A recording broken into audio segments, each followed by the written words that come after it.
Welcome to this episode of the story. Have you subscribed yet? Chapter 6: Codex Fragments and the Secret of Burnt Ink. When the last echo of Zhao Yan's footsteps faded completely from the corridor, Shen Yan collapsed onto the cold bluestone floor. The cold sweat on his back had long soaked through his inner official robe, clinging sticky to his skin and tangling with the musty smell of the archive room, the faint coppery tang of blood, and the eerie chill of the void mist, making his stomach churn repeatedly. The candle flame flickered on the desk, stretching his shadow thin and long against the cracked walls, like the distorted characters corrupted by the void mist. The paperweight beast had shrunk to the size of a palm, its stone turtle body huddled by the crack of the iron cabinet door. The glow of the character's suppressed void on its shell was as dim as a candle in the wind, each flicker accompanied by a faint tremor. Clearly, it had exhausted most of its spiritual power to trigger the miswritten character earlier.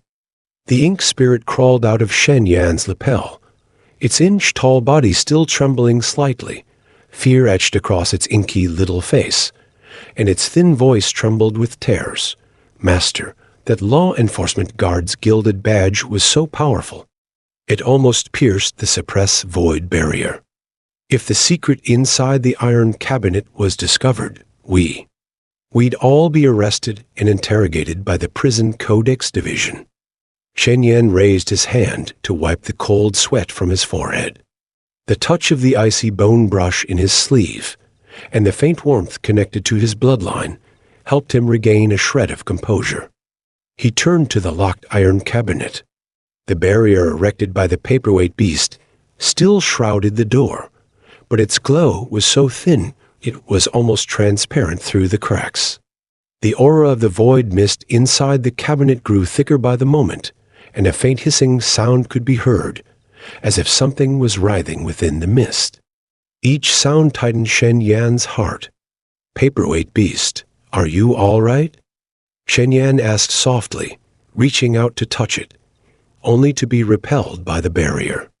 A bone-chilling cold seeped into his fingertips, as if he had touched a 1,000-year-old ice block. The paperweight beast lifted its head with difficulty, nuzzling his hand with its snout. The rough texture of its turtle shell brushed his skin, carrying a faint warmth, before it turned to glance at the bottom of the file cabinet, nodding its small head repeatedly, as if guiding him to search for something there. Shen Yan froze, following its gaze to the file cabinet. It was the bottom wooden drawer, long pressed under heavy old scrolls, covered in a thick layer of dust. Its edges had rotted black from years of dampness, and only half a rusted lock fragment remained in the keyhole. If not for the paperweight beast's deliberate guidance, after 3 years of organizing files in this archive room, he would never have noticed this forgotten corner. He struggled to his feet, his legs still weak, and stumbled to the file cabinet. He carefully moved the scrolls off the drawer. These scrolls were century-old archives, their paper already brittle, shedding crumbs as he moved them. Faded characters like "First Year of Yangel" and "Third Volume of Script Copying" were faintly visible on the covers, their ink blurred into gray-black clouds by moisture. The moment his fingertips touched the edge of the drawer, they were covered in moldy dust, and a strange stench of moth-eaten wood wafted toward him. The drawer's lock had long since rusted shut. Shen Yan pulled out the bone brush from his sleeve, prying gently at the lock cylinder with its tip. With a crisp click, the rusted lock cylinder snapped. He held his breath and pulled the drawer open. A stronger smell of charred debris mixed with mold surged out. There was nothing else in the drawer but a single thread-bound book lying alone inside. Its cover bore the faded cinnabar characters' records of the script copying division, its edges riddled with moth holes, its spine completely broken, revealing blackened pages inside clearly a lost manuscript forgotten for 100 years. Shen Yan carefully lifted the book.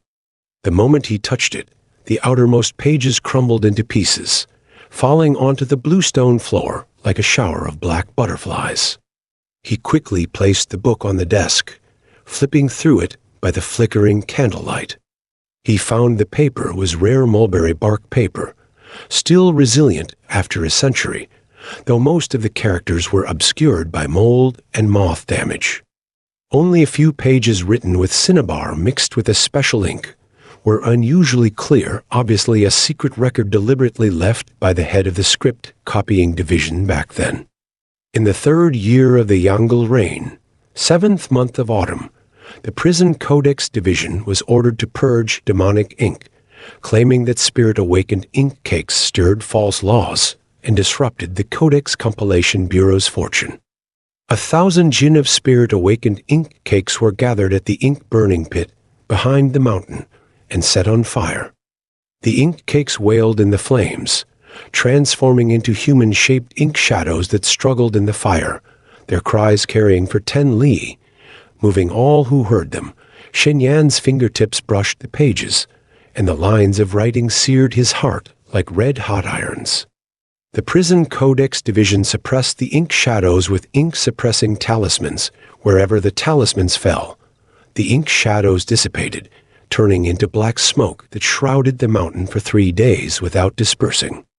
The prison Codex division claimed it was demonic mist, publicly declaring that all evil had been eradicated. He flipped further, the sound of cracking paper echoing sharply in the silent archive room. After the ink burning, 120 scribes from the script copying division were convicted of hoarding spirit-awakened ink cakes and colluding with ink, all executed in the square in front of the Codex Compilation Bureau.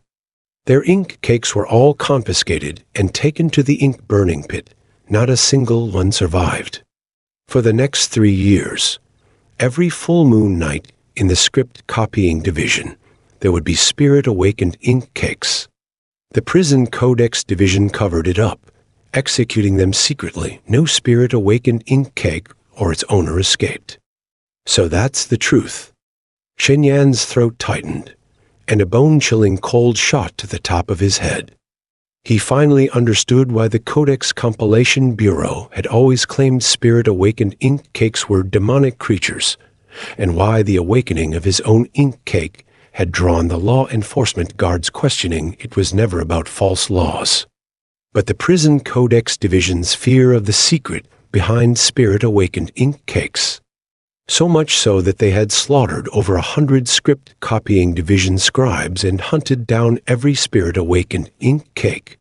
His gaze fixed on the end of the page, where a simple yet clear pattern was drawn, a half-broken bone brush lying atop an ink cake, inscribed with the characters revised exactly the same as the bone brush in his sleeve. Beside the pattern was a line of characters blurred by ink smudging, barely legible as Kang Ji's remaining bone. Correct the Codex. 3rd year of Yongle, secretly hidden here. Kang Ji's remaining bone. Correct the Codex. Shen Yan tightened his grip on the bone brush in his sleeve, and a wave of warmth spread from his fingertips. The bone brush seemed to resonate with the pattern in the Codex, its tip faintly glowing with cyan light. At that moment, the candle flame on the desk flickered violently, the hissing from the iron cabinet intensified sharply, and a cold aura gushed out madly from the cracks in the barrier. The temperature in the archive room plummeted to freezing instantly, the shadows on the walls twisting into ferocious shapes, and the papers on the desk fluttered wildly in the wind. "Master, be careful." The ink spirit shouted in alarm, pouncing onto Shen Yan's hand, its tiny body emitting a faint inky glow as it tried to block the cold aura. The paperweight beast also straightened up, the glow of suppressed void on its shell surging, cyan light illuminating half the archive room and forcing the leaking void mist back into the iron cabinet. But its turtle shell trembled slightly, clearly at the end of its strength. Fighting through the shock, Shen Yan clutched the records of the script copying division tightly to his chest. The cyan light of the bone brush resonated strongly with the pattern in the Codex, and a blurry memory fragment flashed through his mind, the ink-burning pit in the 3rd year of Yongle, flames reaching the sky, countless ink cakes wailing in the fire. transforming into human shape. The story continues, and the subsequent episodes will be even more exciting. Subscribe as soon as possible. All novel videos posted on this site are from the website discoverstories.xyz. This website will be updated continuously,